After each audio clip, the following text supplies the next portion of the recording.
प्यारे विद्यार्थियों, सब तो पहला मेरे चैनल ਤੇ ਤੁਹਾਡਾ ਬਹੁਤ-ਬਹੁਤ ਸਵਾਗਤ ਹੈ ਜੀ। ਵਿਦਿਆਰਥੀਓ, ਅੱਜ ਦੀ ਵੀਡੀਓ ਵਿੱਚ ਆਪਾਂ 9ਵੀਂ ਕਲਾਸ ਦਾ ਹਿੰਦੀ ਵਿਸ਼ੇ ਦਾ ਇੱਕ ਸੈਂਪਲ ਪੇਪਰ ਸੋਲਵ ਕਰਾਂਗੇ ਜੀ ਸਤੰਬਰ ਪ੍ਰੀਖਿਆ ਲਈ। ਤੇ ਵਿਦਿਆਰਥੀਓ, ਅੱਗੇ ਚੱਲਣ ਤੋਂ ਪਹਿਲਾਂ ਜੇਕਰ ਤੁਸੀਂ ਮੇਰੇ ਚੈਨਲ ਨੂੰ ਹਜੇ ਤੱਕ ਸਬਸਕ੍ਰਾਈਬ ਨਹੀਂ ਕੀਤਾ ਤਾਂ ਇਸ ਨੂੰ ਸਬਸਕ੍ਰਾਈਬ ਜ਼ਰੂਰ ਕਰ ਦੇਣਾ ਹੈ ਜੀ। ਬੈਲ ਆਈਕਨ ਜ਼ਰੂਰ ਪ੍ਰੈਸ ਕਰ ਦੇਣਾ ਹੈ ਤੇ ਬੈਲ ਆਈਕਨ ਨੂੰ ਪ੍ਰੈਸ ਕਰਕੇ ਜੋ ਆਲ ਦਾ ਨੋਟੀਫਿਕੇਸ਼ਨ ਹੈ ਉਸ ਨੂੰ ਜ਼ਰੂਰ ਔਨ ਕਰ ਲੈਣਾ ਹੈ ਤਾਂ ਜੋ ਮੇਰੀ ਹਰੇਕ ਨਵੀਂ ਵੀਡੀਓ ਦੀ ਨੋਟੀਫਿਕੇਸ਼ਨ ਤੁਹਾਨੂੰ ਸਭ ਤੋਂ ਪਹਿਲਾਂ ਮਿਲ ਸਕੇ। ਤੇ ਆ ਹੁਣ ਆਪਾਂ ਇੱਕ ਇੱਕ ਕਰਕੇ ਸਾਰੇ ਹੀ ਕੁਐਸਚਨਸ ਨੂੰ ਸੋਲਵ ਕਰਦੇ ਹਾਂ ਜੀ। ਹੁਣ ਪਹਿਲਾ ਕੁਐਸਚਨ ਹੈ ਜੀ, हिंदी भाषा की लिपि कौन सी है? तो इसका आंसर आ जाएगा जी देवनागरी। अगला है जी अपने पास, अनुनासिक वाला शब्द चुनकर लिखें, तो वो इसमें है जी दांत। अगला है जी, दांत भी ऑप्शन आ सकती है अपने को, अंत ये भी ऑप्शन आ सकती है क्योंकि अनुनासिक हुंदा है कि जिसकी ध्वनि जो है वो नक दे विचों निकलती है, जिस तरह इसके उपर भी बिंदी है, इसके उपर चंद्र बिंदी है, तो दोनों ही अनुनासिक वाले शब्द हो सकते हैं, पर तुसीं इस ते ऑप्शन पर टिक कर देनी है जी। इन वर्णों को जोड़कर बनने वाला शब्द चुने, तो वो आएगा जी इच्छा। आगे है जी, शुद्ध करके लिखना है, शुद्ध शब्द को चुनकर लिखिए। क्योंकि के स्पेलिंग कौन से होते हैं, तो ये इसका सही आंसर होगा। आगे है जी, श्री कृष्ण यशोदा से क्या खाने की मांग करते हैं? रोटी, माखन, फल या का और ख दोनों? तो इसका आंसर आएगा क ख दोनों, रोटी और माखन दोनों ही खाने की वो मांग करते हैं। सुनो, अगला क्वेश्चन अपने को इस तरह है जी, मुश्किल काम करके कर्मवीर जबकि दूसरों के लिए क्या बन जाते हैं? नमूना बन जाते हैं। बूढ़ी खाला ने पंच किसको बनाया था? अलगू चौधरी को। अगला है जी, मुन्नी के लिए पाजेब कौन लाया? उसकी भूआ लाई। सो अगला है जी, इस पंदाक्ष ਨੂੰ ਪੜ੍ਹ ਕੇ ਤੇ ਜੋ ਪ੍ਰਸ਼ਨ ਹਨ ਉਹਨਾਂ ਦੇ ਆਪਾਂ ਉੱਤਰ ਦੇਣੇ ਹਨ ਜੀ। ਇਸ ਪੰਦਾਕਸ਼ ਨੂੰ ਤੁਸੀਂ ਪਹਿਲਾਂ ਪੜ੍ਹ ਲੈਣਾ ਹੈ ਜੀ।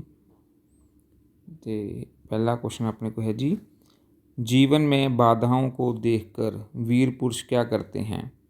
तो इसका आंसर आएगा जी घबराते नहीं। कठिन से कठिन काम के प्रति कर्मवीर व्यक्ति का दृष्टिकोण कैसे होता है? उबाते नहीं। बाधा शब्द का बाधा क्या होती है? रुकावट, इसका अर्थ है रुकावट। तो इस पदांश का शीर्षक क्या होगा? कर्मवीर। देखो जगह है जी अपने पास बहुविकल्पिक प्रश्न है जी। आग बबूला होना मुहावरे का सही अर्थ क्या है? गुस्सा होना। अकल के देश दौड़ाना, इसमें आएगा हमारे पास चार ऑप्शन दी हुई हैं। अकल के घोड़े दौड़ाना।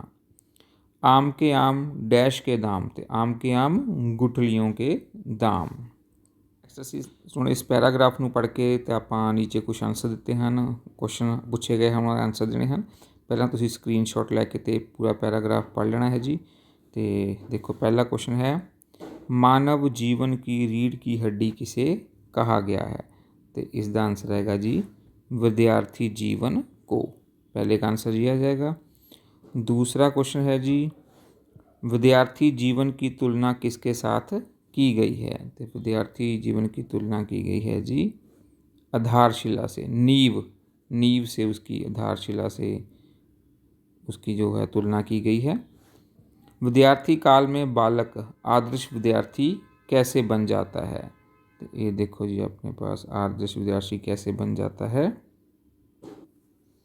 ये तो इत्थों आंसर लिखना है जी।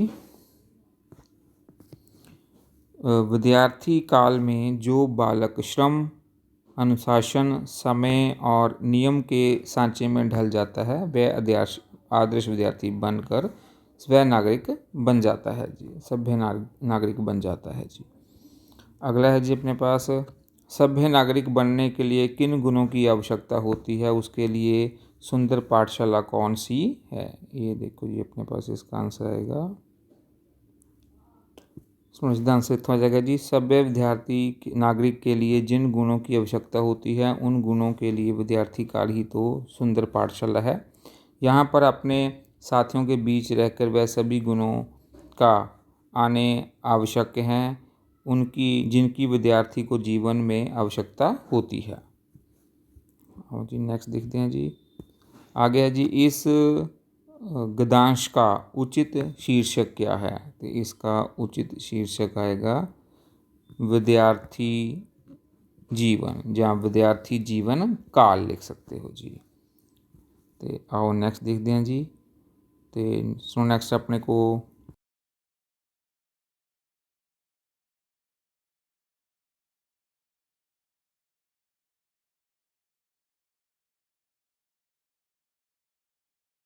है जी, मृत्यु शब्द का तत्दव शब्द क्या होगा? तो उसका होता है जी मौत। आत्मा शब्द को शुद्ध करके लिखना है तो वो आएगा जी आत्मा। ग्वाला शब्द का बहुवचन ग्वाले। बालिका, बालक शब्द का लिंग बदल के आएगा बालिका। बेतहाशा शब्द के उपसर्ग और मूल शब्द को अलग करके लिखिए तो आएगा बे अलग आ जाएगा तहाशा। सो नेक्स्ट है जी, आप क्या काम करते हैं? तो विराम चिन्ह लगाकर दोबारा लिखें। विराम चिन्ह इस तरह लगाना है जी, इत्थे देखो अपने को आप तो बाद इत्थे कॉमा पै जाएगा तो इत्थे क्वेश्चन मार्क लग जाएगा जी। तो आओ नेक्स्ट देखते हैं जी। नेक्स्ट है जी, निम्नलिखित प्रश्नों के उत्तर एक या दो वाक्य में दें। तो इस ਇਹਨਾਂ ਦੇ ਹੁਣ ਪ੍ਰਸ਼ਨ ਕਰਦੇ ਹਾਂ ਜੀ ਆਪਾਂ। ਇਸ ਦੇ ਵਿੱਚ ਆਪਾਂ ਨੈਕਸਟ ਕੁਐਸਚਨ ਜੋ ਹਨ ਸਾਰੇ ਕੁਐਸਚਨ ਆਪਾਂ ਇਕੱਠੇ ਕਰ ਰਹੇ ਹਾਂ ਤੇ ਉਸ ਤੋਂ ਬਾਅਦ ਇਹ ਵਾਲੇ ਕੁਐਸਚਨ ਕਰਨੇ ਹਨ ਜੀ। ਇਹਨਾਂ ਵਿੱਚ ਆਪਾਂ 3 ਪ੍ਰਸ਼ਨਾਂ ਦੇ ਉੱਤਰ ਦੇਣੇ ਹਨ ਤੇ ਅਗਲੇ ਵੀ ਆਪਣੇ ਕੋਲ ਪ੍ਰਸ਼ਨ ਉੱਤਰ ਹੀ ਹਨ। ਨੈਕਸਟ ਵੀ ਦੇਖੋ ਆਪਣੇ ਕੋਲ ਕੁਐਸਚਨ ਆਨਸਰ ਹੀ ਹਨ ਤੇ ਇਹਨਾਂ ਸਾਰੇ ਹੀ ਕੁਐਸਚਨ ਆਨਸਰਾਂ ਨੂੰ ਹੁਣ ਆਪਾਂ ਦੇਖਦੇ ਹਾਂ ਕਿ ਇਹਨਾਂ ਦੇ ਕੀ ਕੀ ਆਪਣੇ ਕੋਲ ਆਨਸਰ हो सकते हैं जी। सुनो पहला क्वेश्चन है जी, मदन लाल ढींगरा का जन्म कहाँ हुआ? तो आंसर आएगा मदन लाल ढींगरा का जन्म सन 1887 ईस्वी को हुआ। सुनो अगला क्वेश्चन है जी, अकबर ने कितने वर्ष की उम्र में अपने पिता के दुश्मनों को हराया था? तो आंसर आएगा जी 13 वर्ष की उम्र में। अगला क्वेश्चन है जी, इमारत का होना ना होना किस बात पर निर्भर करता है? इमारत का होना ना होना इमारत की नींव की ईंट तथा उसकी मजबूती पर निर्भर करता है। क्वेश्चन है जी, शिवाजी पर स्त्री को किसके समान मानते थे? शिवाजी पर स्त्री को माता के समान मानते थे।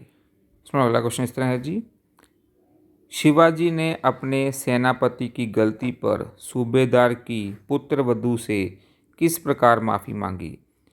शिवाजी ने कहा, माँ, शिवा अपने सेनापति की इस हरकत पर आपसे माफ़ी मांगता है। आप एक माँ के समान पूजनीय हैं। यदि मेरी माँ आप जैसी सुंदर होती तो मैं भी सुंदर होता। मैं आपकी सुंदरता का हिंदू विधि से पूजन करना चाहता हूँ। सुनो अगला क्वेश्चन अपने किस तरह है जी, नीम की ईंट और कगूरे की ईंट दोनों क्यों वंदनीय हैं? नीम की ईंट जमीन के साथ 7 हाथ नीचे गड़कर इमारत की पहली ईंट बनती है। इसकी मजबूती पर ही इमारत निर्भर करती है। कगूरे की ईंट कट छट कर कगूरे पर चढ़ती है तथा लोगों को अपनी तरफ आकर्षित करती है, इसलिए दोनों ईंटें वंदनीय हैं। अगला क्वेश्चन है जी, अलगू चौधरी ने अपना क्या फैसला सुनाया? अलगू चौधरी ने अपना फैसला सुनाते हुए कहा कि उन्हें नीति और न्याय संगत ज्ञान होता है कि बूढ़ी खाला को माहवार खर्च दिया जाए। खाला की जायदाद में इतना लाभ अवश्य ही होता है कि माहवार खर्च दिया जा सके। यदि जुम्मन को फैसला नामंजूर हो तो संपत्ति की वह रजिस्ट्री रद्द समझी जाए। अगला क्वेश्चन है जी, पाजेब कहाँ और कैसे मिली? पाजेब आशुतोष की भुआ के पास मिली। जब आशुतोष की भुआ घर आई और उसने आशुतोष को कहा कि जो कागजात वह मांग रहे थे वह सभी इसी बॉक्स में हैं, तभी उसने अपनी बास्केट की जेब में हाथ डालकर पाजेब निकाली और कहने लगी कि उस दिन भूल से ये पाजेब उसके साथ ही चली गई थी। प्रश्न है जी, जीवन में असफलताएं मिलने पर भी साहसी मनुष्य क्या करता है? साहसी मनुष्य असफलता से घबराता नहीं, उनका साहस के साथ मुकाबला करता है और आगे ही आगे बढ़ता रहता है। अगला क्वेश्चन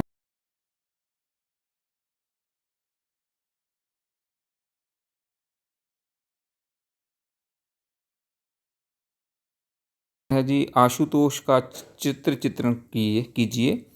कहानी में आशुतोष एक प्रमुख पात्र है। सारी कहानी उसी के चारों ओर घूमती है। वह एक बच्चा है। मुन्नी की जिद पूरी होने पर वह भी साइकिल लेने की जिद ठान लेता है। वह पाजेब पहनी हुई मुन्नी को बाहर घुमाने में गर्व महसूस करता है। चोरी का इल्ज़ाम आशुतोष पर लगने के कारण वह हठी और उद्धड़ बन जाता है। वह झूठ भी बोलता है। उसमें अपना दोष दूसरों पर डालने का विकार भी है। उसका चरित्र पूर्णतः मनोविज्ञान से प्रभावित है। अगला क्वेश्चन है जी, पंच परमेश्वर कहानी का उद्देश्य क्या है? पंच परमेश्वर कहानी एक आदर्शवादी कहानी है। इस कहानी में लेखक ने समाज में इस आशावादी धारणा को प्रस्तुत करना चाहा है कि पंच में परमेश्वर का वास होता है। पंच के मुख से निकलने वाला प्रत्येक वाक्य एवं शब्द परमात्मा का शब्द होता है। पंच की कुर्सी पर बैठने वाला व्यक्ति किसी का दोस्त, दुश्मन तथा हितैषी नहीं होता। वह तो केवल न्याय का हितैषी होता है। उसे न्याय तथा अपने कर्तव्य पालन की चिंता रहती है। अंत स्पष्ट है कि कहानी में न्याय संगत होना तथा कभी भी स्वार्थी ना बनकर निष्पक्ष भाव में रहने तथा निर्णय लेने को कहती है। क्वेश्चन है जी, साहसी व्यक्ति के कोई 5 गुण लिखिए। देखो जी, पहला गुण है जी, साहसी व्यक्ति इस बात की चिंता नहीं करता है कि तमाशा देखने वाले उसके बारे में क्या सोच रहे हैं। वह उन सपनों में भी रस लेता है जिनका कोई व्यवहारिक अर्थ नहीं होता है। वह कभी भी अपने सपने उधार नहीं लेता। वह सदा अकेला ही अपनी राह पर चलता है। वह कठिनाइयों से नहीं डरता है। वह पूर्ण रूप में निडर होता है। क्वेश्चन आंसर ਆਪਾਂ ਹੁਣ ਕਰ ਲਏ ਹਨ ਤੇ ਆਓ ਹੁਣ ਨੈਕਸਟ ਦੇਖਦੇ ਹਾਂ ਜੀ ਆਪਾਂ निम्नलिखित में से किन्हीं 5 पंजाबी वाक्यों का हिंदी में अनुवाद करना है जी। तो ये देखो अपने को 6 लिखे हुए हैं। इन्हां 6 ਦੇ ਵਿੱਚੋਂ ਆਪਾਂ 5 ਦਾ अनुवाद लिखते हैं जी। सुनो, पहला है जी, चंडीगढ़ पंजाब और हरियाणा की राजधानी है। चंडीगढ़ पंजाब और हरियाणा की राजधानी है। दूसरा है जी, मेहनती आदमी हमेशा सफल होता है। मेहनती आदमी हमेशा सफल होता है। तो आओ नैक्सट देखते हैं जी। अगला है जी, भारत ਨੂੰ सोने की चिड़ी कहा जाता है। भारत को सोने की चिड़िया कहा जाता था।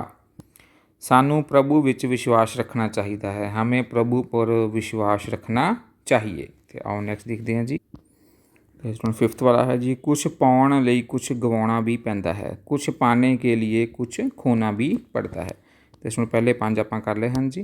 तो इसमें आओ हम आप नैक्सट देखते हैं जी। नैक्सट अपने को है जी, एक पत्र लिखना है। इस आप लिख रहे हैं, अपने फुफेरे भाई को राखी भेजते हुए पत्र लिखें। एक ये लिखते हैं और दूसरा करेंगे इस लास्ट वाले में मोबाइल फ़ोन और विद्यार्थी।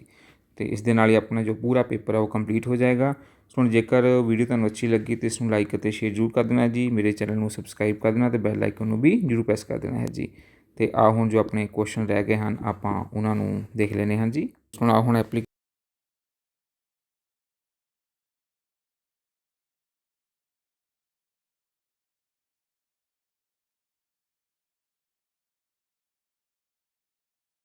क्वेश्चन देखते हैं जी। अपने फुफेरे भाई को राखी भेजते हुए पत्र लिखें। प्रिय फुफेरे भाई, नमस्ते, कैसे हो तुम? आज के इस विशेष अवसर पर मैं आपको राखी भेज रही हूँ। राखी का ये पावन त्यौहार हमारे परिवार के प्यार और एकता का प्रतीक है।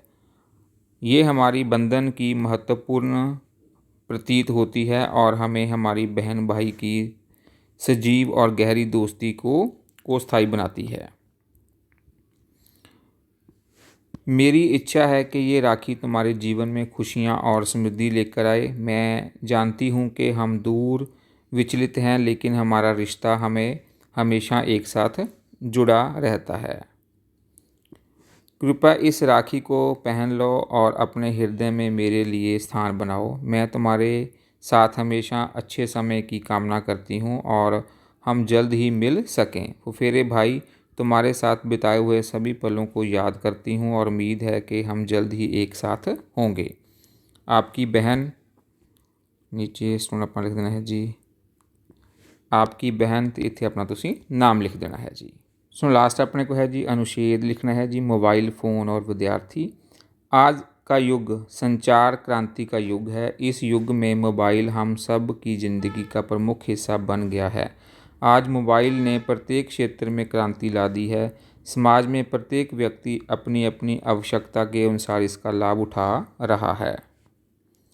आज विद्यार्थी वर्ग में मोबाइल अधिक प्रसिद्ध है। स्कूल, कॉलेज, विश्वविद्यालय, हर स्तर में विद्यार्थी की पहली पसंद मोबाइल है। आज मोबाइल का प्रयोग केवल परस्पर बातचीत के लिए ही नहीं किया जाता, बल्कि विद्यार्थी इसका प्रयोग इंटरनेट, ईमेल, चैटिंग आदि के लिए भी करते हैं। इससे घर बैठे इंटरनेट के माध्यम से संसार के किसी भी कोने की जानकारी ले सकते हैं। विद्यार्थी अपनी मनचाही सामग्री को डाउनलोड भी कर सकते हैं, इससे प्रिंट भी निकाल सकते हैं। आज मोबाइल जीवन के लिए इतना उपयोगी है कि उसका उतना हानिकारक भी है। कुछ विद्यार्थी ऐसे भी हैं जो मोबाइल का दुरुपयोग भी करते हैं। वह व्यर्थ में ही घंटों गप्पे हाँकते रहते हैं, एक दूसरे को संदेश भेजते के में समय गंवाते हैं, वह चैट करके अपना समय नष्ट करते हैं। ऐसे विद्यार्थियों को मोबाइल की उपयोगिता समझनी चाहिए, उनका दुरुपयोग ना करके केवल सदुपयोग करना चाहिए। होप सो तुहानूं सारे ही जो क्वेश्चन करवाए हैं वो अच्छी तरह समझ लग गए होंगे। जेकर वीडियो तुहानूं अच्छी लगी तो इसमें लाइक करते शेयर जरूर कर देना, मेरे चैनल को सबसक्राइब कर देना तो बैल आइकन भी जरूर प्रेस कर देना। धन्यवाद।